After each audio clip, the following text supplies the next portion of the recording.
Alright guys, welcome to today's workout. So this is Friday, so this is the 300. I haven't posted the last couple of these because at the end of the day, I'm really only doing this for one person and that's me, but I thought I'd bring them back because if we're still stuck at home, we're going through a second, third stage lockdown, whatever it is, there's still something that you can do at home. You don't have to have a home gym. You don't have to have the equipment.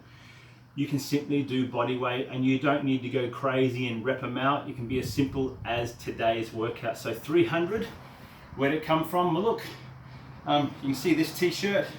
A couple of years back in Spartan, we introduced the 300. The 300 was the last part of a race, normally the stadium races, where you went through a series of alternative obstacles, going from, say, 100-meter ski erg into dead ball slams into something else, but pretty much it was different than you doing the normal obstacles.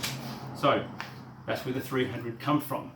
330 minutes. So you've got 30 minutes to try to get your 300 reps of something simple. A simple, repeatable movement that you know the first couple of reps, excuse me, I'm leaking.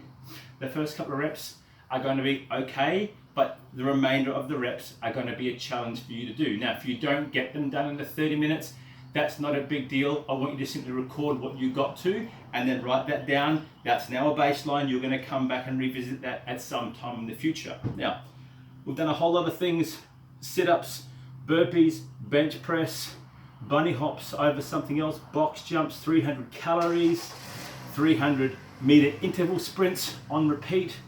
But at the end of the day, they're something that you can do yourself. So today we're back to 101, back to 300 push-ups. Now, the push-ups are arms in, not flared out. We're pushing in this motion, we're not pushing in this motion, we're keeping the arms in. So that's going to cause us to recruit our upper back.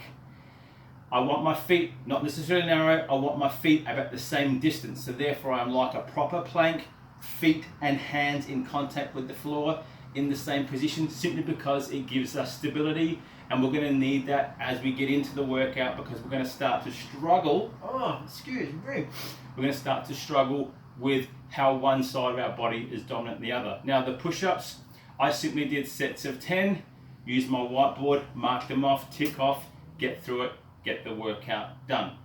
You can do sets of 5. It does not make a difference what that is. If you can't do them on your toes, then you're going to do them on your knees. But either way, we are talking about a nice rise and fall of the plank that is hinging about the foot. Option 2 is I want us to keep our bum up a little bit higher. So therefore, if we're hinging, it's a bit like that door. Simply, that's going to help us stop our hip sag.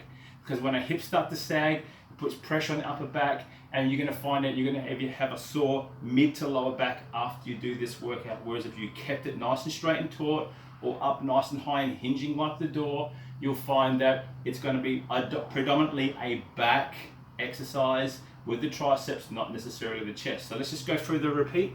So a couple of different ways we can do this. As I said, we can come under my knees. I'm going to simply start up with my bum high. My hands are going to be out a little tiny bit, so when I do come forward, I'm down and I'm up. Okay, I must come to lockout for the push-up to work. If I'm on my toes, from here, simply up, feet are up. You can see they're a little bit further apart. I'm down and I am up. If you want to, down, hands off, push up. This does not count. The head bobbing does not count, right? The does not count. What counts is our push up. Down, up, down, up. And if it gets to the stage where we are simply struggling, you can get away with an eccentric drop, knees down, push back up in the knees and lock out, okay? But we're not doing electric boogaloo, we're not doing caterpillars, we're not doing hip drives, we're not bobbing for apples, we are doing push-ups. 300, good luck, go. This is gonna suck, but it's here to test you here, because fitness is mental as well as physical. That's it, I'm Dom McStraw, I'm out, time to go and roll.